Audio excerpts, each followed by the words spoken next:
We're live. I'm alive. I'm glad you are too. I'm very much alive, I think. I am alive. I'm going to be talking today to a very special guest. We have with us the incredible Gil Hedley, who needs no introduction, but I am going to try to introduce him fairly. We are going to be talking today to Gil Hedley. Gil has a PhD in theological ethics from the Divinity School of the University of Chicago, and he's also a certified roofer. Yes. Okay. Let's go directly to Gil. Hi, Gil. Hi, Anna. My Rolfing certificate expired about 21 years ago, so I don't want the Rolf Institute chasing me down saying, you're not a Rolfer anymore. Okay. You were a roofer at some point. I was, and it was very important to my foundations in terms of how I see the body, how I wanted to learn about the body, why I wanted to learn about the body. So instead of me carrying on introducing you, why don't we go straight away into our conversation about what we're going to talk today about, and you tell us your view. What is a body? What is a body? Oh my gosh. That's one of my favorite questions, actually. I've been asking it my whole life. Who am I and what is my body? Or what is a body? That's fair. I think that over time, and as you shift your philosophies, your answer to the question changes, right? So, I mean, if you're a materialist type, you say that a body is, whatever, an organismic unit, right? And if you're a Advaitist guru, you'll say it's nothing at all. It's an idea, a notion. And maybe it's something in between, depending upon where you're at. For me, the human body, I mean, what is a body? What is a human body? I've come to think the human body may include us all. And rather than be so particular about this one, that when I think about the human body, I want to see my own body as nothing but a perfect iteration of this grand human body that's actually a great organism working together. So we're not alone in this human body. We're actually writ large, planetary, our whole species participating in it. You can kill one of them, but it doesn't kill the human body. It just keeps living on. It keeps responding to the sun and the moon. It keeps growing, right? But I'll tell you what's a living body. That's the one that moves. Yeah. That's the striking difference between the cadaver and the people who work around the table, is that we're moving and they're not. They're moving in the sense that the molecules are moving and decaying, but they're not moving through their own agency, let's say. Yeah. Very much not moving. If they do, run. Yeah, start running now. Yeah. I've been in the lab with you, and I've been in the lab all the times, and that's one of the things that I find a lot of people, when they ask, oh, well, how can you be studying cadavers, because they're not moving, so how can you tell me that you are able to understand about movement in something that is so not moving? And I personally learn a lot from the lack of movement, almost that polarity that is existing there in the lab is telling me about what is not there. Also, I mean, you could say, what could be learned about an animal from studying its track? Well, talk to the Aborigines a lot can be learned about an animal from studying its track. They don't mistake the track for the animal. Absolutely. But they can pick out the lame one or the sick one from its track and follow that track to that lame, sick animal and catch up to it and eat it. And I find that working in the lab is very much like being a tracker. You're on the track of movement, right? And you see the footprints of movement. You see the artifacts. You could say, what could you learn about water from looking at a riverbed? You can learn a lot about water from looking at a riverbed, right? How you can see the water's movement in the riverbed, right, as a track or an artifact. And I find the study of cadavers to be incredibly rich in the way that informs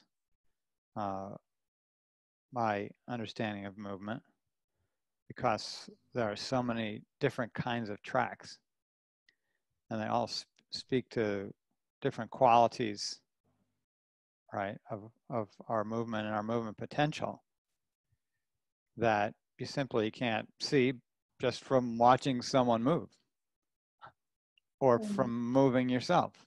You can move yourself and you can watch someone move and you can move with someone, and you'll learn a whole lot and you may become an amazing mover. So there's nothing wrong with that, and it's certainly not necessary to study a cadaver to know how to move or to be a beautiful mover. But you might find that in doing so, your quality of movement changes as you come into connection with deeper places in your body and deeper places for movement potential that you might not have even thought to have tried to access or to embody without having witnessed it with your eyes and your hands. So I think it can bring things to another level. I think of, now that I know you're in England, I can reference my friend Russell Malafont, who's a UK choreographer who I've known for, I don't know, 20 something, 25 years. My friend Russell, who lives in London, and he's done dissection and he's studied martial arts, and he was in the Royal Ballet for many years. And all of these things contribute to the quality of movement. You know, his understanding of the body contributes to the quality of his movement and enables him to reach for places in himself that he might not have reached for otherwise. Oh, right? Yeah, absolutely. We've gone straight into it. I haven't. I thought that was the whole point of the talk. That was the whole point of the talk. Yeah. Everyone here knows who you are, so there is no need to introduce you. But maybe you can tell us, for those people that might not know, how you got into the lab, how you started to get interested in. You know, my very first trip into the lab, I was in high school. And I had I dissected a rat as a freshman in my biology class. And I did such a good job on it that my teacher gave me and my friend a cat. So freshman year in high school, I dissected a cat and I loved it.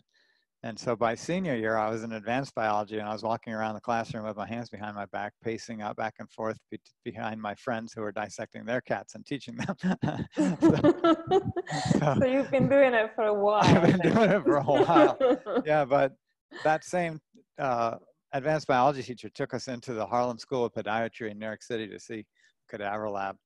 It made a tremendous impression on me, mostly that I didn't eat chicken for the next 2 years. But I also had various back problems. So when I was in graduate school, I thought, well, maybe if I could just peek, you know, if I could look inside the body, maybe I could solve my pain, you know, the pain in my body. And when I went into the lab and they sort of heaved this cadaver into a sitting position so I could see its back because it had been supine. I looked in and saw the dissected muscles, and I was like, nah, it's not that. It's much deeper. This is like just a shell. And if I want to really understand my pain and movement problems, I have to look into my mind, my psyche, my emotional life, my dispositions. It's all of that is contributory to a movement issue, not just the body itself. And yet the body is an essential component of the story, and its form is in part a reflection of those other aspects. There's a mutual reflection going on. So then when I did go to the Rolfing training and came out of that, I thought, oh my, I don't really have enough anatomy knowledge. I need to do some dissection. I had done a little bit of dissection in graduate school. I had a friend in medical school, and he invited me into the lab. I was a little ahead of him because I had been studying anatomy for my Rolfing training. And so we'd go in on Saturdays, and he'd study for his test that was going to be on Monday, and I'd go and dissect what they hadn't done. So they were studying the arm, but they had only dissected one arm, so I'd dissect the other arm. The other one. Yeah, so I did that arm, leg, belly, chest, etc., and found my way around the body that way. So when I held my first dissection course, I was 4 days ahead of my participants. Not too far ahead, but I was enthusiastic, that's for sure. And so it was a very casual environment. I didn't really teach the 6-day course that you took until the next year, when I realized that the method of dissection that I was using, just borrowing it from the med school textbooks, was completely incoherent with my own sense of the body's wholeness and integrity that I had learned from studying Tai Chi and Rolfing and massage. And so when I took up dissection in earnest as a teacher offering workshops, I knew I couldn't bring people into the lab and create carnage. I had to look for the beauty, find the beauty, demonstrate the connections, continuities, and relationships, rather than the disconnections, separateness, and named parts that are characteristic of the regional anatomical approach, which has its merits. There's no harm in doing it that way, so long as you don't think it's the only way, or that it should be done to exclusion of other methods that might reveal other properties and dimensions of the body that are lost to the regional approach. So the layer by layer concept, which is just a concept, the body as a whole, it's one thing.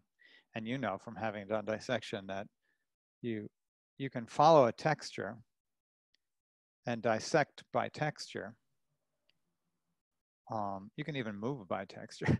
It's another conversation. But you can dissect by texture without mistaking them to be separate entities.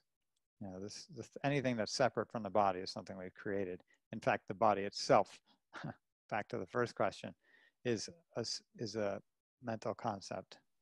It's a construct, a body, as if we're not in relationship, or as if there is no continuity between us, when we're actually sharing electrons leaping off one another's bodies into each other, and I breathe out and you breathe in, and you breathe out and I breathe in, and your heart and your emotional state is directly affecting actively my biology. The way that genes are unfolding in my body are happening as a response to the chemistry called forth by the interaction with another human being. We're biologically active to one another. We're moving together. This is bringing me to think of that poem you wrote, that you read at the Fascia Congress back in Berlin in 2018. the space between us, Mm. which actually I've got it at home. You gave me a Copy. yeah. The copy I read from, I think. Yeah. Yeah. The copy you read from, yeah, which Yeah. is written by your daughter, I think. Handwritten? It's handwritten. No, I handwrote it. That was me. Oh, you handwritten. Oh, and then at the mean, back it's got your daughter's. There's a little drawing. Oh, it does it? I was just whatever scrap of paper I grabbed. Okay. Yeah. Yeah. I thought your daughter had written it. I don't know why. I mean, I knew you'd written it, but the writing. Oh, yeah. Oh.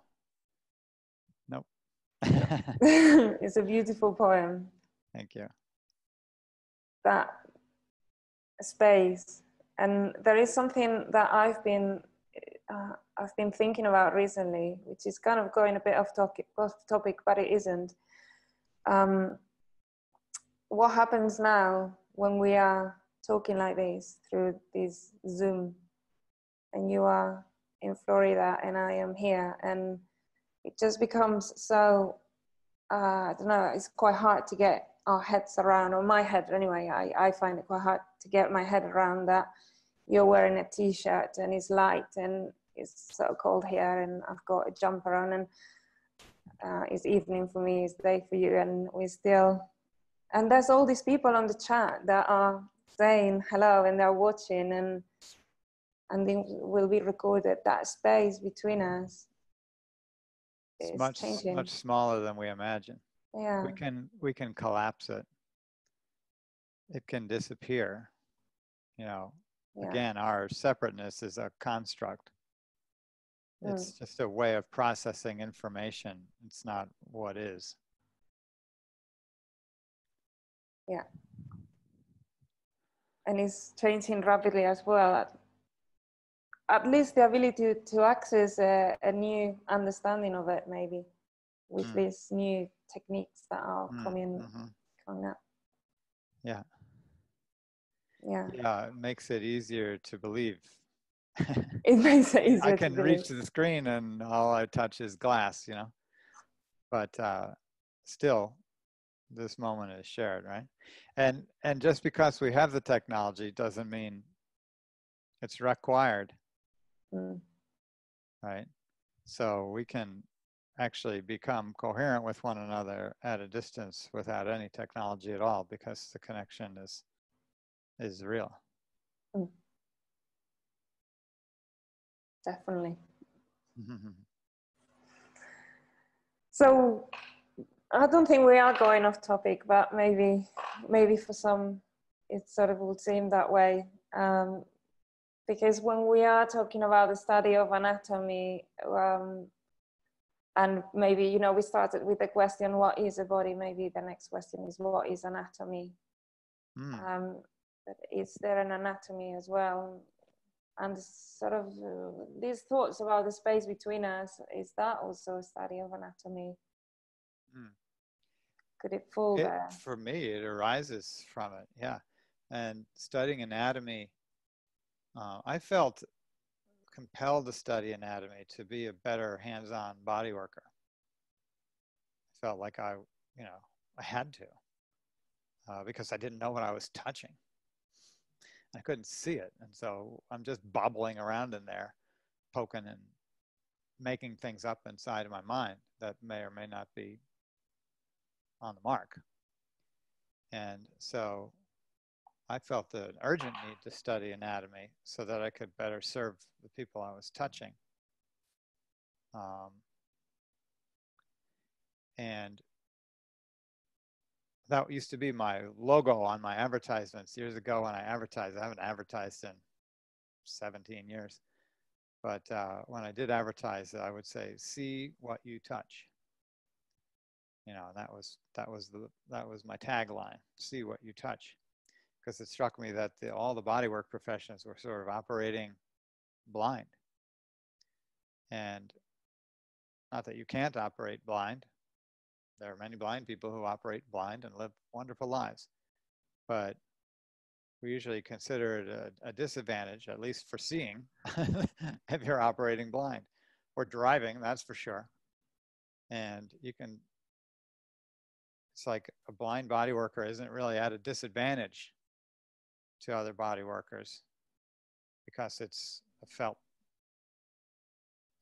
hands-on thing. Makes sense. But if you go into the body, you can give yourself that advantage, of seeing what you touch. Also, though, there is a philosophical assumptions that underlie our interactions, and you can either go into the body to confirm them, or you can allow the body to inform your perceptions in a way that might actually dismantle your assumptions about the body.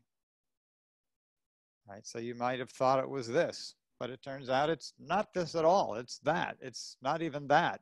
In other words, people can be all standing around the table looking at the exact same thing together and have no common ground for what they're looking at. Like, what the heck are we looking at? Or we can be staring straight at something and actually not see what's in front of us because of the construct that we brought to it. Now, this can't be. But if you can drop that when you're studying anatomy and allow the tracks to tell you the story, rather than you tell the story to it and demand that it be this way or that. When you listen for the story that's being told by nature in front of your face, in that very body, not in the average body, not in the body in the book, but in the body in front of you, or in the body you're inhabiting, what story is being told there? And if you will listen to it, you might find that you can no longer insist upon the story you've been telling, or you can no longer demand that all bodies be such and such a way, because the facts belie the assumption. They're like, no, sorry, you don't quite have it. Let me tell you something, right? Let me tell you something. And it's humbling. Studying anatomy is worth doing just for the humble factor. To be humbled before the infinite, glorious complexity and beauty, right? Yeah. And to allow yourself to be struck with awe. How often are we struck with awe? There's no more, like when I was a kid, if you wanted to be struck with awe, you went to the circus. Ringling Brothers and Barnum Valley Circus, and amazing things would happen. People would stand on an elephant and wear crazy hats, and they would jump on things and do flips, and it was awesome. Now circuses went out of business. You just look on your telephone and get on YouTube. Yeah, look on YouTube. Yeah. So why spend $100 for a ticket to the circus? Yeah. But I find that looking into the human body the way we have is awe-inspiring. Yeah. It's a trip to the Grand. It's like we're all getting on a river raft and go down the Grand Canyon, looking up at the strata of the canyon walls and experiencing the movement of the water and the squeals of the people around you, which are all, impacting the experience. So the lab is a lot like that. There's, I remember it probably was the first time seeing the pituitary gland when you were dissecting it, and I can't remember what you were saying, but you were talking about Pluto or something. that was me. Yeah. I think it was Pluto, or maybe it was something else, but it was very far anyway. And I was in Pluto, totally. I can just remember how we went to Pluto and it took so long. And there it was, the pituitary gland. And the Somanaut idea. Do you want to tell the audience maybe what is the Somanaut? Sure. So when I was back in those Rolfing days, I was the editor of the Journal of the Rolf Institute for a few years. And I interviewed Emily Conrad Emily Conrad Daoud at the time. And for those of you who don't know Emily, rest in peace, she was the founder of Continuum movement and was a shamanist and a healer and a mover and a dancer and a transformer. And so I interviewed her and I had to describe this woman somehow. And I was like, she's a somanaut, she soma, the Greek word for body, but not sarx. Sarx is the Greek word for like flesh. But soma is maybe a more rich conceptualization of the body, more whole, and not like nautical, right? So to navigate, a sailor. So a somanaut navigates the inner space of the human body like the astronauts who navigate the outer space.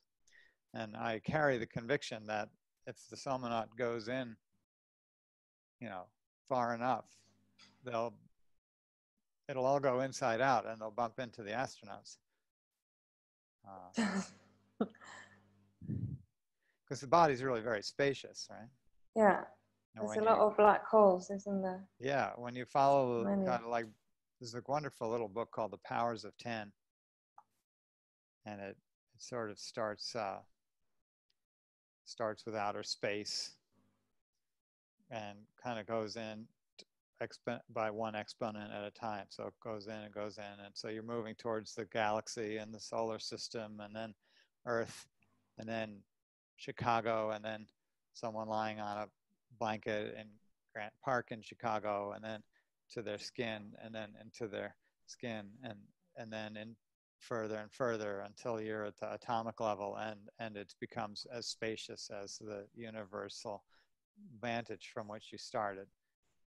I don't think that's even an analogy or anything. It's actually how it is.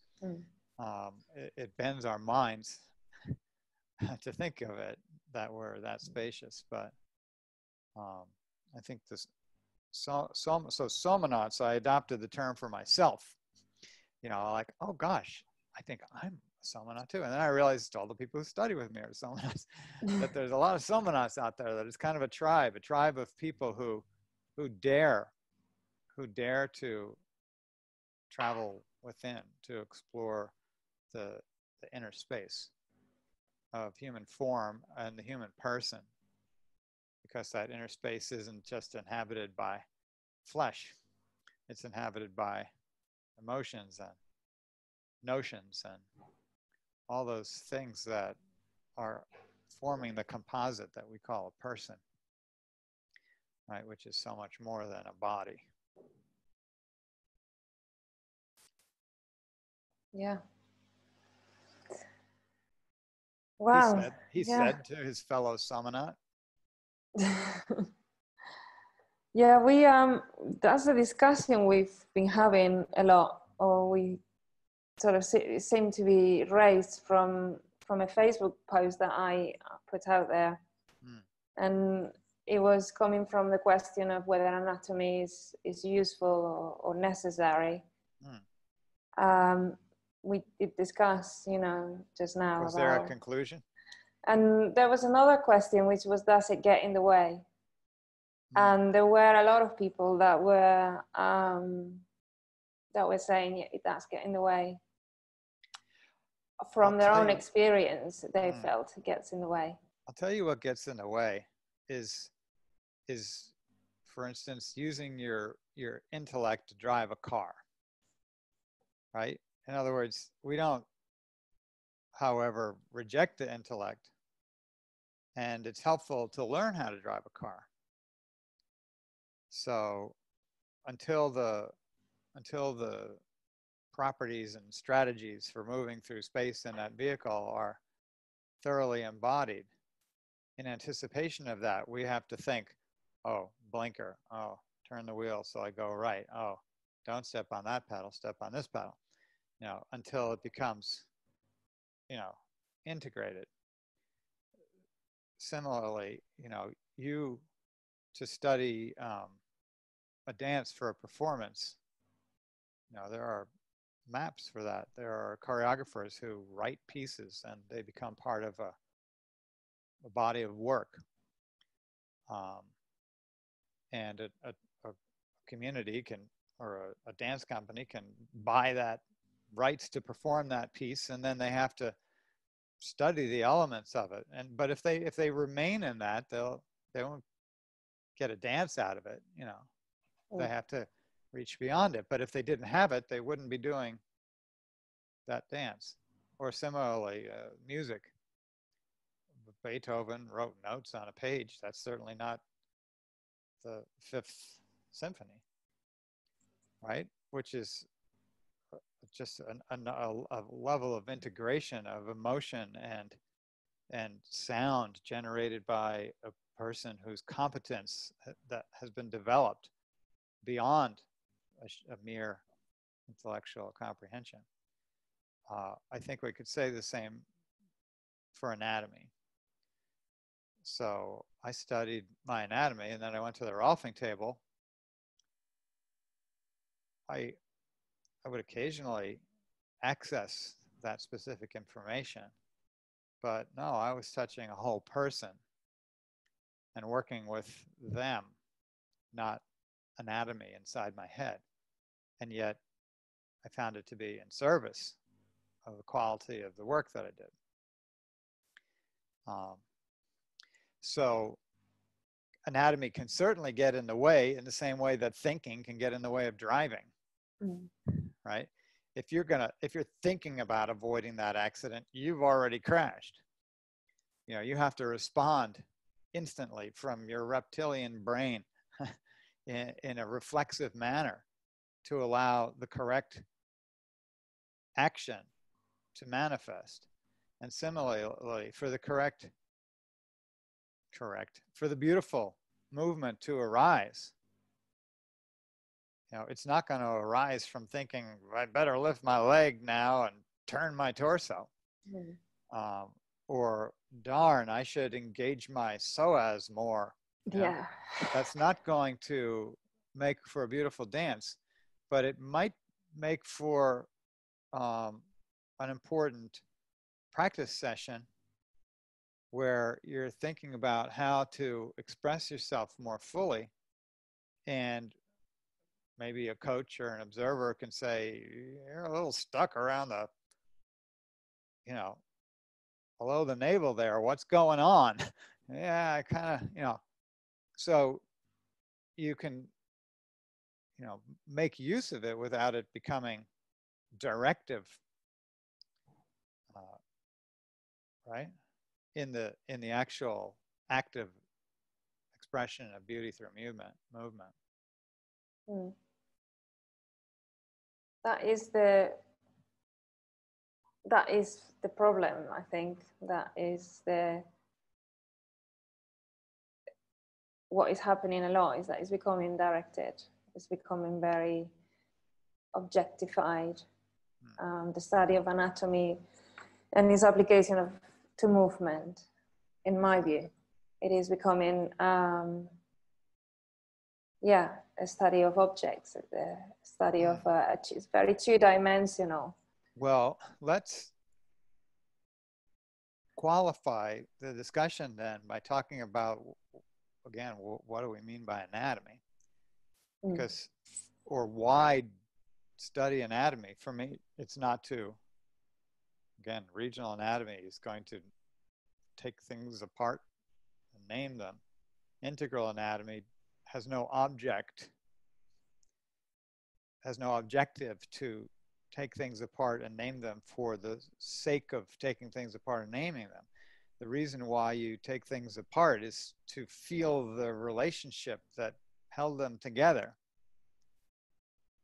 right? So that the process of destructive disassembly of a body isn't so that you can prove there are parts, but so that you can experience the textures of relationship and then integrate that experience into your internal sense, and right, so that you can overcome.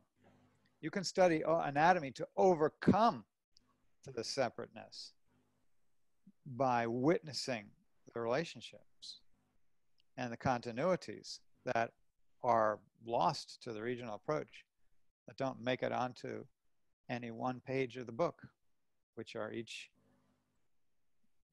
detailing some bit or piece without a picture of the whole ever being constructed or valued or brought back together. So maybe we study anatomy to witness the whole from which we move, right? As opposed, because we think, you know, we pay lip service to the concept of continuity and relationship and integration without ever actually knowing it or experiencing it or witnessing it. We don't even know it when we see it, because our mental perception of the body is so diced up into bits and pieces that we don't even see the connections in front of our face. We instead just cut them with no consciousness of the texture that we just passed our scalpel through in order to prove our mental construct is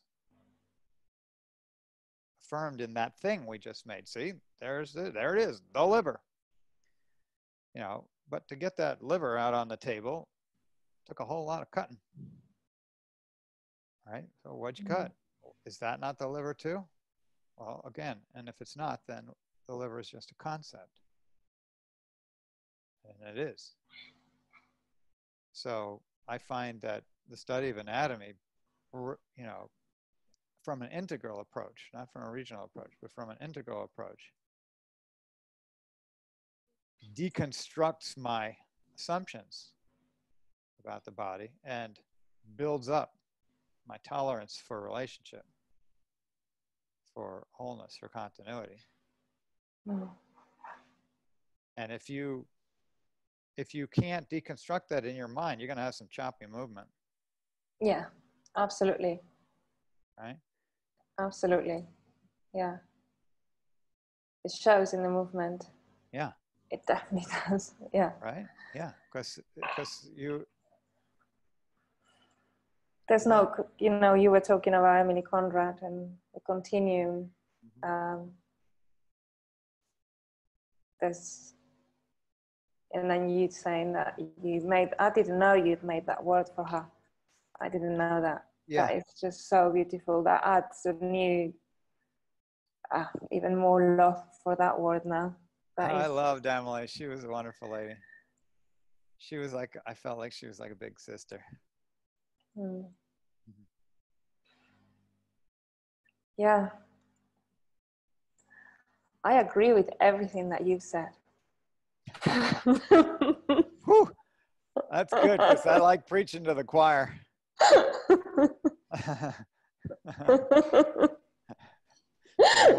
Don't you challenge me.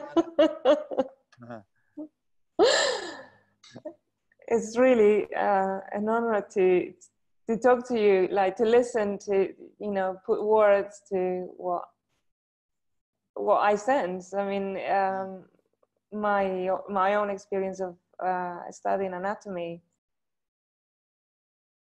I don't know what I am getting, what I'm trying to get out of it. Am I trying to get anything? I'm learning with it. One question that people ask often is, "Well, you're doing it again? Are you doing that again? But surely you've dissected enough bodies now." Yeah, that's an interesting question, isn't it? Well, you have a special tolerance. not, you know, when I first started out, I could barely stay in the room for the week. And as time went on, my tolerance increased for the lab, and I became very, very comfortable in the space. It became my space, you know, a space that I was utterly comfortable with. But it took, you know, but most people, they come once and that was enough for a lifetime. And then there was a very rare person who would come a second time. I'd make them the assistant. for that year because I had no one helping me. You know, I wanted to eat lunch with somebody. So anyway, but as the years went by, you know, people started to accumulate who would come again and again. Those more rare Somanauts for whom the process of dissection became, you know, like a retreat for the soul, as well as a professional touch point. So my friend Miranda has been coming for 22 years. Right?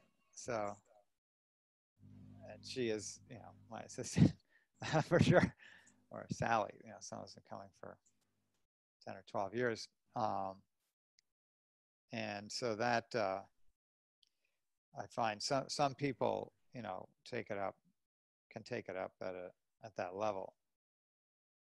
And doesn't need any explaining except to say, you know, can you make more than one trip to the Grand Canyon and not be ashamed? Yeah. Have you really seen it all? Mm. You went to the Grand Canyon. Did you walk through the canyon, or did you just look at it from the rail or from the window in the gift shop? Did you glance at the canyon and then go look at postcards of the canyon? Because you actually couldn't take in the canyon. The canyon was so powerfully overwhelming that you actually defended against it by, you know, running into the sandwich shop and, you know, getting some fries and a hamburger, and then standing in front of the postcard rack because you couldn't take the canyon. It was too much. You know, I find that the lab is like that, you know, and I say to people, if you were going to the Grand Canyon, would you be the person who runs up to the canyon after 10 hours of driving, stands at the rail for a minute and a half, goes, wow, that's amazing, and then like, so what else are we doing today? You know, or are you the person who runs up to the canyon's edge and is struck like a gong and stands there weeping for an hour, just overwhelmed by what you're witnessing? I'm like, those folks, those are the ones who will flourish in the lab. Yeah. I know you to be such a person. A canyon weeper. A kind of, yeah. Definitely a weeper. Yeah, there was a moment a couple of years ago in St. Andrews. You know, that is one question that I've been asked to ask you. Anyway, I'll ask you in a minute about when you are coming back to the UK.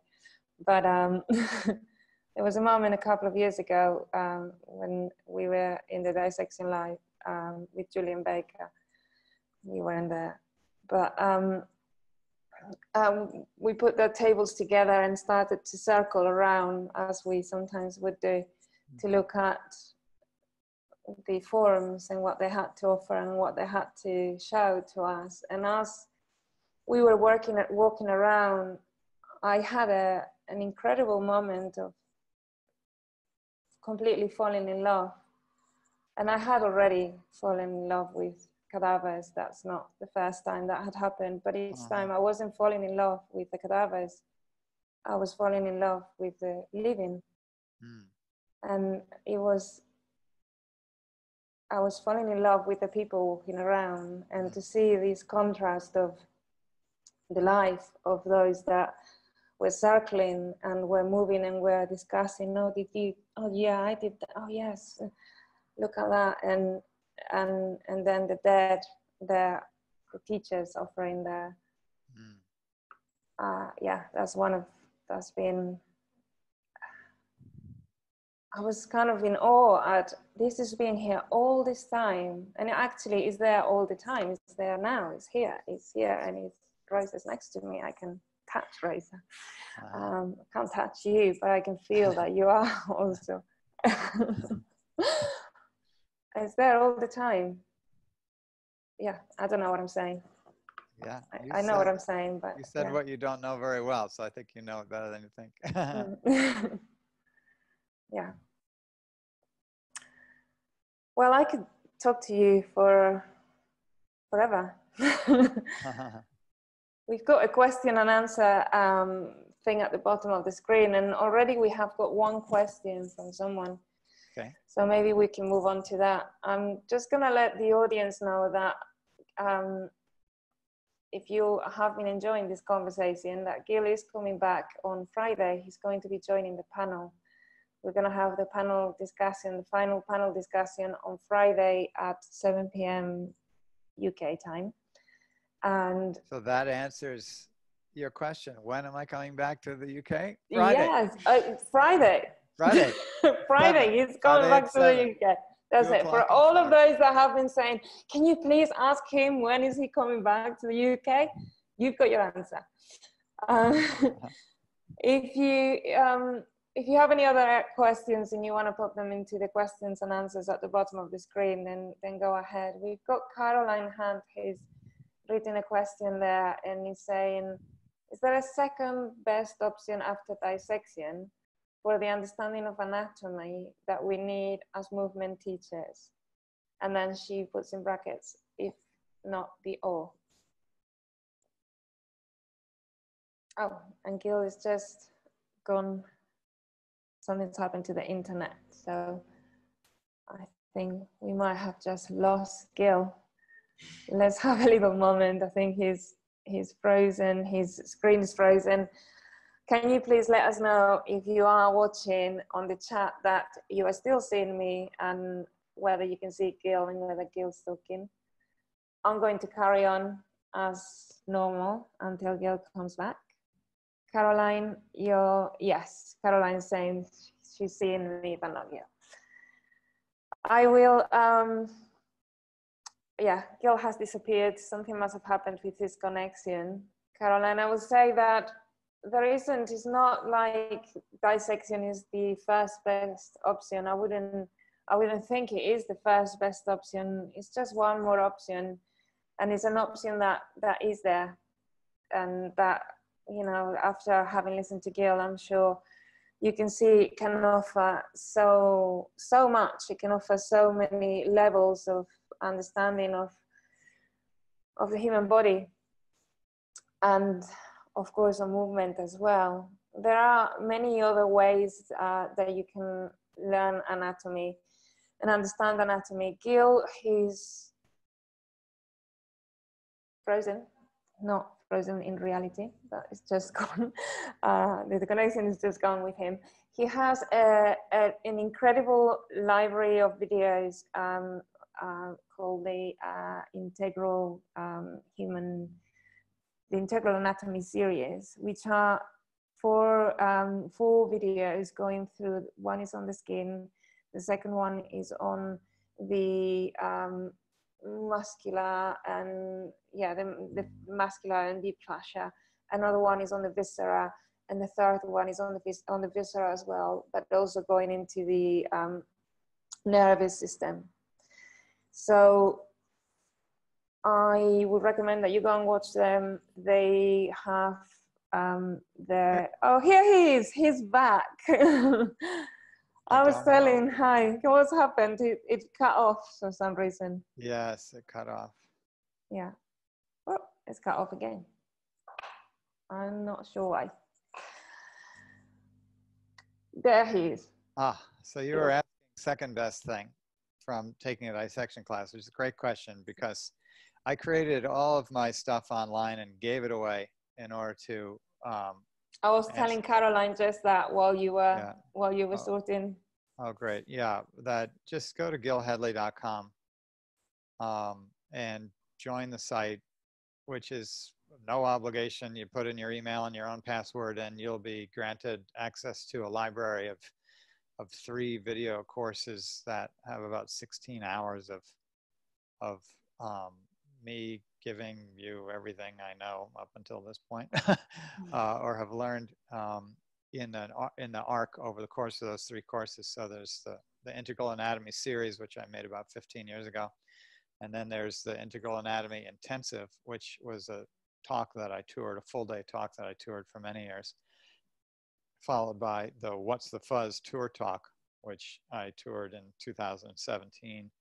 and spent about 4 hours explaining that 5-minute what's the fuzz speech. But that particularly, I think, is helpful to movement people, but it builds upon the prior courses. So there's, you could really give yourself a treat and work your way through those videos for nothing except your energy and commitment, and you'll get quite an education, if I do say so. Quite an education, I say so too. Got people on the chat thanking you, Gil, for making those videos accessible to everyone. Welcome. And I want to thank you too. Incredible work. I'm on a mission. You certainly are on a mission. A beautiful mission. It's such a pleasure to talk to you, Gil. I can't believe I'm going to get to speak to you twice in 1 week. Holy cow. So lucky. So Great. it was just the one question, no more questions. It looks like there was only just one question. I think everyone else has been left like... They're so shy. So yeah, either really shy or you've just answered all questions. You've answered every question. Well, you remember, you want me to read that poem then to close it? Have you got it there? I did think to bring it, but then I thought we could not make it justice. So I could not make it justice. So yeah.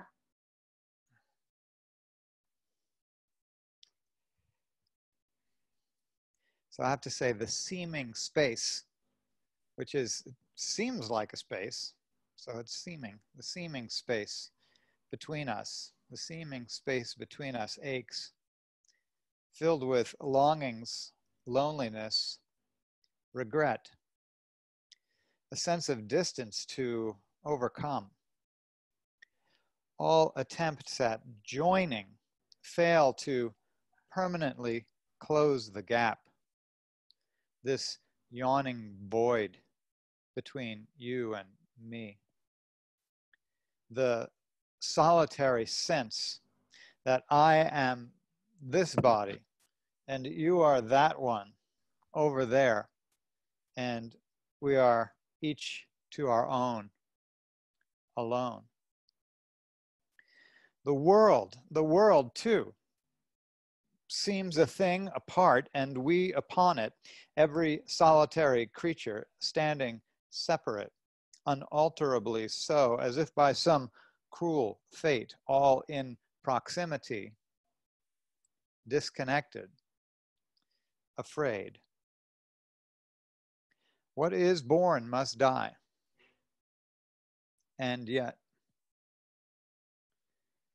the space we imagine between us empty perhaps is full as our hearts, overflowing for a lover or a child. The palpable texture of that space, the irrefutable sense of one being one, may be more real, wrap you more perfectly than bone-anchored sinews, collagenous ropes and silvery sheets, the sails and rigging to navigate within. Nobody can be lost at sea when the ocean is within you. What if? What if the space we imagine between us quiet rings out resonant to our beating hearts, life plucking strings, chords echoing the first sound, the subtle substance of that space, waves weaving us together, one fabric clothing all.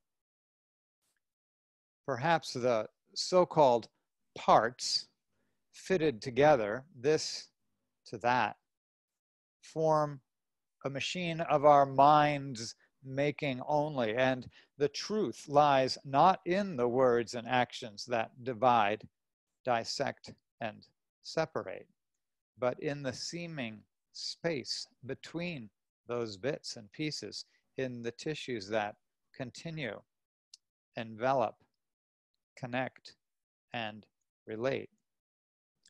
It's in that subtle space between the two where we find the proof that we are one and can only be so, mirrored there as we are in our flesh, inseparable and whole.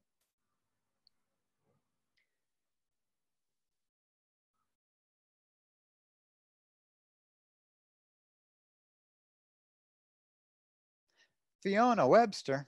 Fiona Webster. Wow. Small world. Yeah, small world. You're saying that. We are. Yeah, I mean, I can't really say very much after listening to that. How can one be lost at sea when the ocean is within? Gil, thank you so much. There's another couple of people who have put another couple of questions. I don't know if I can go into questions after listening to the poem, really. They're asking about what courses you would recommend to attend. Your courses. Dissection courses. I don't know anyone else's courses. But yeah, I teach courses. I don't really have that much space in my courses, to tell you the truth. So the good news is there are other people teaching courses. Yeah. Julian teaches courses. John Sharkey teaches courses. Carlos Deco teaches courses, if you're interested in lab courses. There'll be different perspectives. Yeah, and you'll have wonderful experiences and insights with any of those people. Yeah. And there was another question? Or was it there was another question about what first inspired you to body work. Pain. Pain. Yeah, I was in pain. And I wanted out. I wanted to heal my pain. Did you? I'm still in pain. You're still on it. What I did learn, I'm not in that pain anymore. I am in different pain.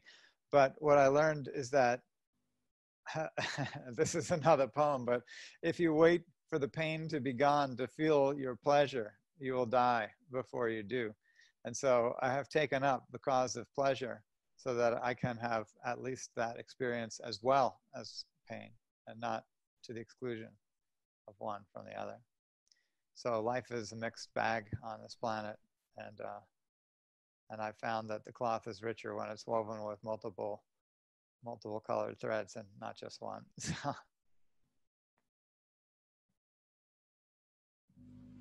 Great. Okay, Gil, there's people sending love on the and saying thank you on the chat. Stefan, hi, Veronica, Gil, Jill, Fiona, Medina. There's loads of people.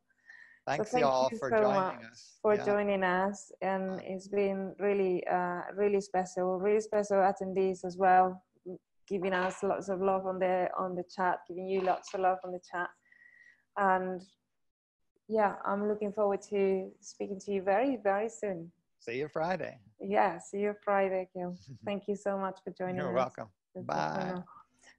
Before we go, for those of you that are here, go and check on the chat to join the Zoom registration for watching Gil again, talking with Layla Stewart and Julian Baker and me on Friday, this Friday, the 28th of February at 7 p.m.